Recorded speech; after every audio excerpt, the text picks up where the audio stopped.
Before watching the video, subscribe the channel and then click on the bell icon to get all the update videos. Students, welcome to English Hospital 24 channel. Today I am expecting that all of you are very fine. I am also very fine. I have been in front of you with a new lecture, and this is very important for your English grammar, and it will also help you to improve your freehand writing and speaking. It's very important for job examination. So today's lesson will be very helpful and beneficial for you. Let's see what I am going to provide you. This is phrases and idioms. Phrases and idioms is very important. It's called the necklace of your writing or of your any kind of freehand writing, because it will increase the beauty of your writing. That's why if you can speak English, if you use these words in your speaking and writing, the beauty of your writing and speaking English will be increased.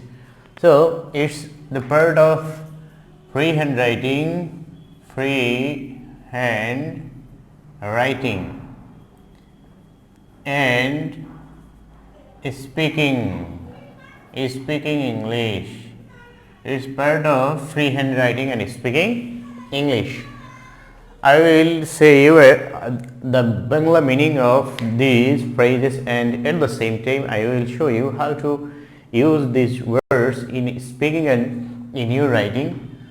First one is preside over. Preside over means any guest or any chairman of any function who will take the chair of that function and who will conduct the occasion of the ceremony of the function, and this person is the guest of that function.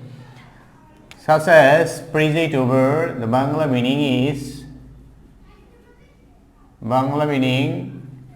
সভাপতিত্ব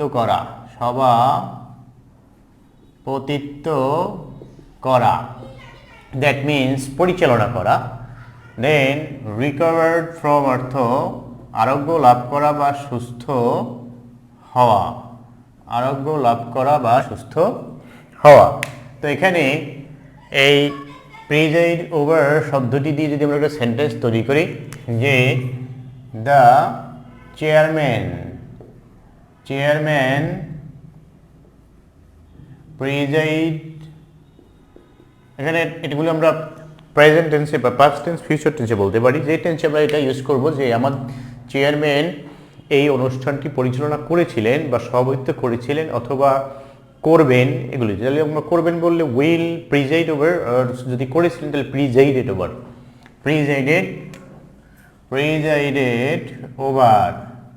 over the ceremony, এখানে ceremony.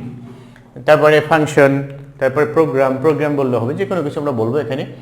Chairman প্রিজাইডেড over the function, over the ceremony, over the occasion, over the program. So this is the sentence and this is the technique how you will use the phrases in your writing. Presided over. Then recovered from সুস্থ হওয়া, he recovered. এখন এই করা হওয়া এগুলো থাকলে সেগুলো verb হিসেবে ইউজ হয়। he recovered from the disease, যে সে এই রোগ থেকে সুস্থ হয়েছিল, আরোগ্য লাভ করেছিল। অ্যাটেন্ড অন অর্থ হলো যোগদান করা, তাহলে he attended on the patient, বা he attended on the ceremony, he attended on the function, he attended on the programme, এরকম। তারপর হচ্ছে বা দেখা করা বোঝালো he attended on the patient, সে পেশেন্টের সাথে দেখা করেছিল। ইন এ নাটশেল অর্থ হচ্ছে সংক্ষেপে। আচ্ছা, তাহলে ইন এ নাটশেল সংক্ষেপে, যেহেতু এটি সংক্ষেপে তো এটি হলো অ্যাডজেক্টিভ শব্দ। অ্যাডজেক্টিভ হিসেবে এটি ব্যবহৃত হবে যে he told me the matter, in a nutshell, in a nutshell, সে সংক্ষেপে আমাকে ঘটনাটি বলেছিল। তারপর হচ্ছে at a stress, at a stress হচ্ছে একটানা বা এক নাগাড়ে, একটানা বা এক নাগাড়ে। তো এটিও একটি অ্যাডজেক্টিভের মতো বা অ্যাডভার্ব, যে হি worked at a stress, at a stress. তো এখানে এই শব্দটি হলো অ্যাডভার্ব, কারণ যদি মূল ভার্বের পরে বসেছে, মূল ভার্বের পরে কখনো অ্যাডজেক্টিভ বসে না, সেটি বুঝতে হবে। তাহলে অ্যাট এ স্ট্রেস একটা না, এটা হলো তার কাজের ধরনটি বুঝিয়েছে। এই জন্য ভার্বের কাজ কখন কিভাবে কোথায় হয় সেগুলো যে ওয়ার্ড দিয়ে বোঝায় সেটি হলো অ্যাডভার্ব। তো এটি হলো অ্যাডভার্বিয়াল ফ্রেজ, এটিকে বলা হয় অ্যাডভার্বিয়াল ফ্রেজ। যখন একাধিক শব্দ মিলে অ্যাডভার্বের কাজ করে তখন সেটিকে অ্যাডভার্বিয়াল ফ্রেজ বলা হয়। যদি নাউনের কাজ করে তাহলে নাউন ফ্রেজ বলা হয়, অ্যাডজেক্টিভের কাজ করলে অ্যাডজেক্টিভ ফ্রেজ বলা হয়। তো এখানে এই in a at a stress, এটি হচ্ছে অ্যাডভার্বিয়াল ফ্রেজ। আর এই যে ইন এ নাটশেল, সংক্ষেপে, এটি হলো যে সে সংক্ষেপে আমাকে ঘটনাটি বলেছিল। তাহলে কিভাবে ঘটনাটি বলেছিল? সংক্ষেপে। এটি হলো এখানে adjective phrase. Then a red letter day, a red letter day অর্থ হলো স্মরণীয় দিন, স্মরণীয় দিন, স্মরণীয় দিন। যেমন 16 December, 16 December is a red letter day, is a red letter day in the history, in the history. যে 16ই ডিসেম্বর আমাদের ইতিহাসে একটি স্মরণীয় দিন, রেড লেটার ডে। এটি হলো একটু নাউন ফ্রেজ, যেহেতু সবগুলো ওয়ার্ড মিলেই নাউনের কাজ করেছে এখানে। যে 16 ডিসেম্বর একটি কেমন দিন? যে একটি রেড লেটার ডে, স্মরণীয় দিন। এখানে এটি অ্যাডজেক্টিভের কাজও করে, কেমন দিন, স্মরণীয় দিন। তাহলে এই বিভার্বের পরে যদি বসেছে এটি এখানে অ্যাডজেক্টিভ ফ্রেজ হিসেবে ইউজ হয়েছে। তাহলে এ রেড লেটার ডে, একটি স্মরণীয় দিন, এটি হলো এখানে অ্যাডজেক্টিভ ফ্রেজ। বি ভার্বের পরে নাউন ফ্রেজও হয়, অ্যাডজেক্টিভ ফ্রেজ হয়। তো এখানে এটি অ্যাডজেক্টিভ ফ্রেজ, কারণ এখানে এই অ্যাডজেক্টিভটাই হচ্ছে মূল কথা। এখানে মূল বিষয়টি হচ্ছে কেমন দিন, স্মরণীয় দিন। তো এভাবে করে আমরা আমাদের সেন্টেন্স যখন স্পিকিং বা রিটেনের সময় এইভাবে করে কথা বলার সময় আমরা এই শব্দগুলো ইউজ করতে পারি। তাছাড়া এই শব্দগুলো আমাদের পরীক্ষার সময়ও আসে, এগুলো আমি দেখেছি বিসিএস পরীক্ষাতে আসে। তারপরে যে এনটিআরসি যে পরীক্ষাগুলো হয় সেখানেও আমি দেখেছি এগুলো আসছে। তো গতকালকে আমি এনটিআরসির একটি কোশ্চেন দেখতেছিলাম 15তম, সেখানে দেখেছি যে এরকম ফ্রেজাল ভার্ব, তারপরে হলো ইডিয়মস, এগুলো এসছিল। Then number 7, leave no stone unturned, leave no stone unturned অর্থ হচ্ছে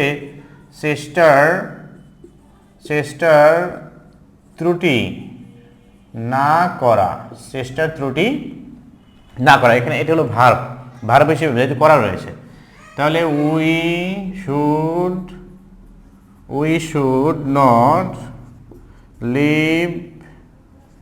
leave no stone unturned to get a job, যে আমাদের চাকরি পাওয়ার জন্য কোনো চেষ্টার ত্রুটি করা উচিত নয়। দ্যাট মিনস একটি ভালো চাকরি পাওয়ার জন্য, বিসিএস কোয়ালিফাইড হওয়ার জন্য কোনো চেষ্টার ত্রুটি করা যাবে না। আবার এরকম হতে পারে যে I left no stone unturned, যে আমি কোনো চেষ্টার ত্রুটি করিনি টু গো অ্যাব্রড, বিদেশে যাওয়ার জন্য। তারপরে I left no stone unturned to be qualified in the BCS exam, যে আমি বিসিএস এক্সামে কোয়ালিফাইড হওয়ার জন্য কোনো চেষ্টার ত্রুটি করিনি। তারপরে সাইন ডাই অর্থ হচ্ছে অনির্দিষ্টকালের,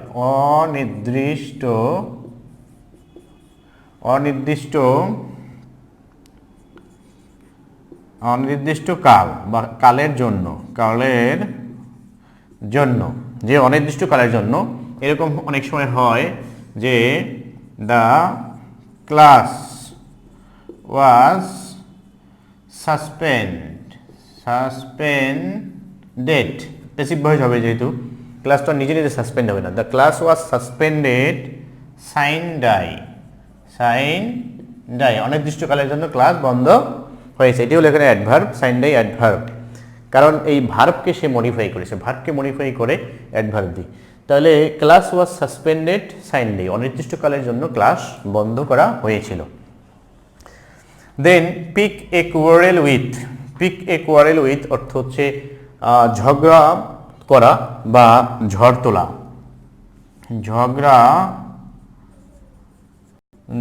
করা বা ঝড় তোলা, ঝগড়াবাদ করা বা ঝড় তোলা। তাহলে দে পিকড এ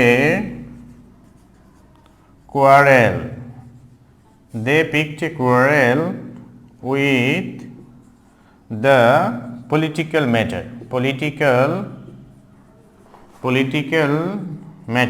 যে রাজনৈতিক ঘটনায় তারা ঝগড়া তুলেছিল বা ঝগড়া করেছিল, ঝড় তুলেছিল। তাহলে they picked a quarrel with the political matter, তারা এই political matter picked a quarrel, এটি আমি বিবিসির একটা টক শোতে শুনেছিলাম যে তারা এই শব্দ বা এই ফ্রেজটি ব্যবহার করে। তাদের কাছে আমি শুনেছি এরকম অনেক ফ্রেজ তারা কথা বলার সময় ইউজ করে। তো এই যে এগুলো তারা তাদের ইউজ করার সময় দে কোয়ারেলড উইথ ইচ আদার, তারা এক অন্যের সাথে ঝগড়া করেছে, এটাও ব্যবহার করতে পারে। কিন্তু পিকড এ কোয়ারেল উইথ এটা বলার মানে হচ্ছে যে তার কথা বলার সৌন্দর্যটা আরও একটু বৃদ্ধি পেল। লেখার সময় আমরা যদি এগুলো ব্যবহার করি তাহলে আমাদের লেখার মান স্ট্যান্ডার্ড একটি লেখা হবে এবং মার্কস পরীক্ষারও ভালো আসবে। এই জন্য তোমাদেরকে আমি বলবো এগুলো শেখার জন্য এবং এগুলো শিখে কথা বলার সময় ইউজ করার জন্য, এবং পরীক্ষায় যে যখন তোমরা রিটেন কিছু লিখবে সেখানে এগুলো ব্যবহার করবে। তাছাড়াও এগুলো চাকরির পরীক্ষায় অ্যাডমিশন টেস্ট এক্সামে তো এগুলো আসবেই, একেবারে মাস্ট, এগুলো আমি দেখেছি বিগত দিনে। দেন নাম্বার 10 হচ্ছে at home in, at home in অর্থ হচ্ছে দক্ষ। তাহলে উই শুড বি বা must be at home in English. We must be at home in English if we want to be qualified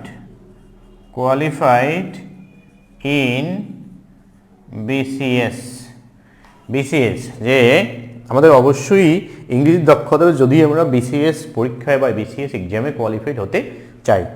তো যেহেতু বর্তমানে বিসিএস পরীক্ষাতে ইংরেজি মার্কস আগে যা ছিল তার চেয়ে আরও বৃদ্ধি করা হয়েছে, যে কোনো জব এক্সামেই এখন ইংরেজি হলো একেবারে অত্যাবশ্যক একটি অংশ।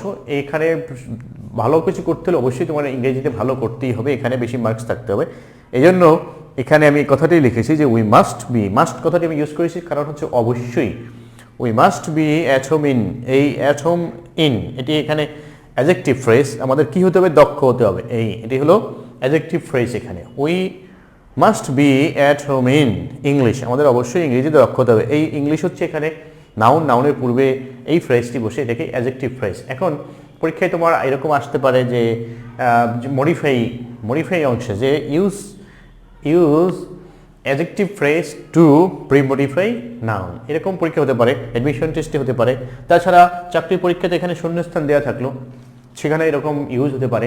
তাছাড়া যদি we must be good at in English, good at অর্থ দক্ষ, তো এর জাতীয় কিছু ফ্রেজ রয়েছে যেগুলো তোমাদের শিখতেই হবে, কারণ এগুলো আমরা শিখেছি সেই আজ থেকে 4-5 বছর আগে শিখেছি, কিন্তু এখনও এগুলো আমরা বিভিন্ন সময় বিভিন্ন জায়গায় ব্যবহার করতেছি। তারপরে চাকরি পরীক্ষাতে আসলে সেখানেও দেখেছি যে এগুলো আমাদের জন্য খুব সহজ হয়ে যেত, কারণ হচ্ছে এগুলো আমি অর্থ সহকারে এগুলো মুখস্থ করেছিলাম এবং এগুলো খুব বুঝে পড়েছি, যার কারণে স্মৃতিতে একেবারে খোদাই হয়ে গিয়েছিল।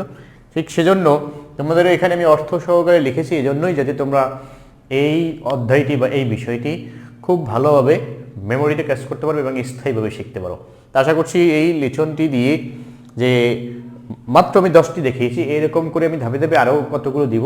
এখানে 10টি দিয়েছি এই জন্যই যে যদি আমাদের ছাড়ও এরকম 10টি করে পড়িয়েছিলেন, যে তিনি আমাদেরকে পড়ানোর সময় বলতেন যে কম করে শিখো কিন্তু স্থায়ীভাবে শিখো। একসাথে এতগুলো খাবার নিয়ে তুমি খেতে পারলে না, নষ্ট করে ফেললে সেটি আসলে কোনো বুদ্ধিমানের কাজ হবে না। তো তুমি অল্প পরিমাণে শিখবে, মানে তুমি শিখবে যতটুকু সঠিকভাবে শিখবে, পার্মানেন্টলি শিখবে এবং ফিউচারের জন্য শিখবে, তোমার সারা জীবনের জন্য শিখবে। যতদিন তুমি পৃথিবীতে অ্যালাইভ থাকবে, জীবিত থাকবে, ততদিন যেন তুমি ভুলে আর না যাও।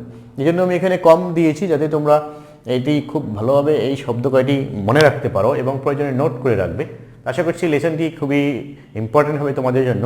তো এই জন্য এই ধরনের লেসনগুলো তোমরা পিছনে আমি অনেক দিয়েছি, সেগুলো পাওয়ার জন্য এবং নেক্সটে যেগুলো দেবো সেগুলো পাওয়ার জন্য অবশ্যই চ্যানেলটি সাবস্ক্রাইব করে রাখবে এবং বেল বাটনটি চালু করে রাখবে। আর যারা জবের জন্য স্পেশালি পড়াশোনা করতে চায় তাদের জন্য আমার একটি আলাদা চ্যানেল রয়েছে, জব হেল্প বিডি। তো জব হেল্প বিডি, জব এবং হেল্পের মাঝখানে স্পেস হবে, কিন্তু হেল্প এবং বিডি মাঝখানে কোনো স্পেস হবে না, ফাঁকা দেওয়া যাবে না, ও দুটো মিশিয়ে লিখতে হবে, তাহলে আমার চ্যানেলটি সর্বপ্রথমে এসে যাবে।